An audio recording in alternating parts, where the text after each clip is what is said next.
back from part 5, which is final part. Anyways, let's continue about Chrome in final part. Chrome overtook Firefox in November 2011 in worldwide usage. As of June 2016, according to StatCounter, Google Chrome had 62% worldwide desktop usage share, making it the most widely used web browser, while Firefox had 16% and Internet Explorer had 12%. Along with Safari and Mozilla Firefox, Chrome receives a weekend bump, which boosts its market share by as much as 3 percentage points on weekends, at the expense of Internet Explorer. It was reported by StatCounter, a web analytics company, that for the single day of Sunday, March 18, 2012, Chrome was the most used web browser in the world for the first time. Chrome secured 32.7% of the global web browsing on that day, while Internet Explorer followed closely behind with 32.5%. From May 14 to 21, 2012, Google Chrome was for the first time responsible for more internet traffic than Microsoft's Internet Explorer, which won and held its spot as the most used web browser in the world. Whoa! According to StatCounter, 31.88% of web traffic was generated by Chrome for a sustained period of 1 week and 31.47% by Internet Explorer. Though Chrome had topped Internet Explorer for a single day's usage in the past, this was the first time it had led for 1 full week.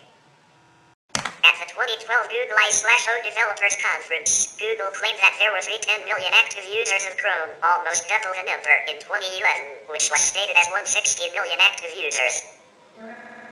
In June 2015, according to StatCounter, Chrome overtook Internet Explorer for the first time in the US. In August 2015, Chrome was used by 43% of Internet users worldwide. This study was done by Statista, which also noted that in North America, 36% of people use Chrome, the lowest in the world.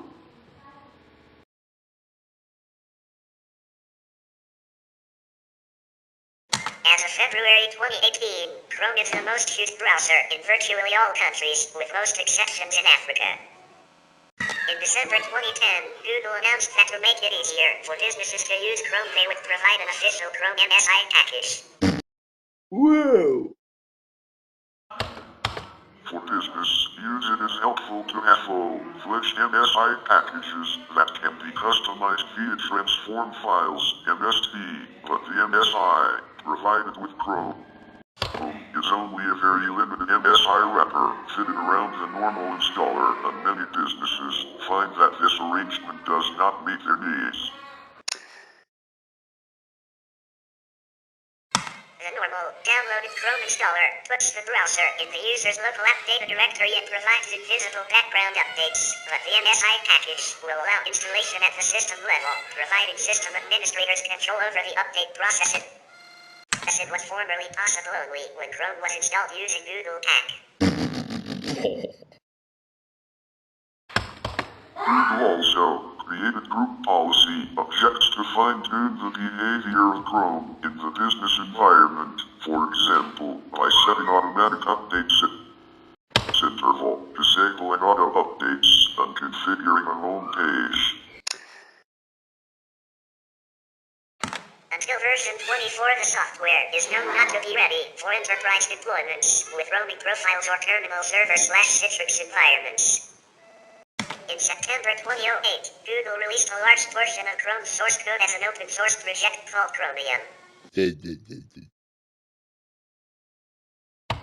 This move enabled third-party developers to study the underlying source code and to help port the browser to the Mac OS and Linux operating systems. The Google authored portion of Chromium is released under the permissive BSD license. Other portions of the source code are subject to a variety of open source licenses.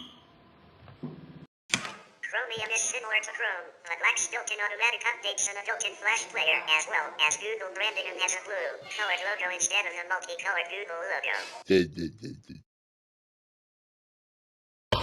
Chromium does not implement user RLZ tracking. Initially, the Google Chrome PDF viewer, PDFEM, was excluded from Chromium, but was later made open source in May 2014. PDFEM can be used to fill PDF forms. It is possible to develop applications, extensions, and themes for Chrome. They are zipped in a CRX file and contain a manifest file that specifies basic information such as version, name, description, privileges, etc. And other files for the user interface, icons, pop-ups, etc. Google has an official developer's guide. Whoa! Chrome has its own web store where users and developers can upload and download these applications and extensions. That's all today. Thank you for watching. Please subscribe this channel for more videos as it happens, and see you in episode 7.